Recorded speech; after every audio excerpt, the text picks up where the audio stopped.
Bebe, bakit ka nag-flicker? Kala ko kasi mag-reset. Ito ang mga metang fake set na baka hindi mo pa alam.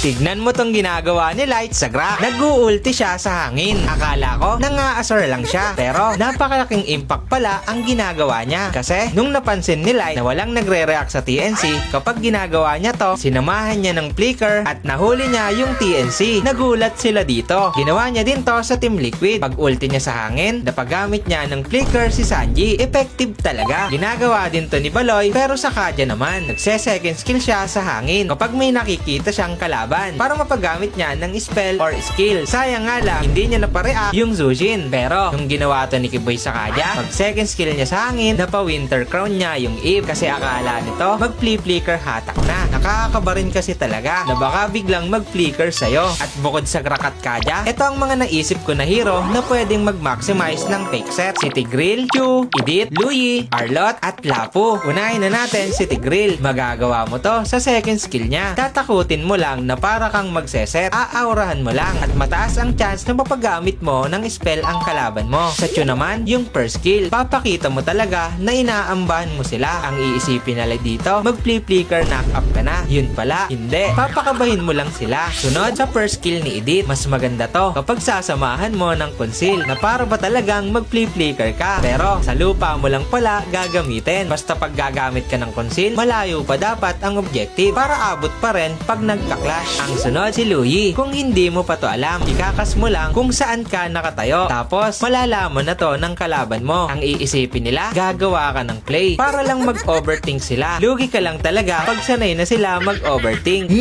Next, Arlot. Arlot Ultimate. Mabilis lang kasi ang cooldown nito, lalo na kapag late game na. Kaya pwede mong gamitin ng gamitin. At kapag naramdaman mo na ayaw kumagat sa bait mo, samahan mo na ng flicker yung sunod na ultimate mo. Huli talaga. At ang huli nga, itong si Lapu-Lapu. Dun sa ultimate stun mo. Kung wala kang flicker at gusto mo lang mag-back, try mo nang ikas sa harap ng kalaban mo. At baka mapareact mo pa sila kesa wala kang gagawin. At yun lang, i-share mo na agad to sa mga kaibigan mo para mag-win streak na kayo. Sana may natutunan kayo. Sana makatulong!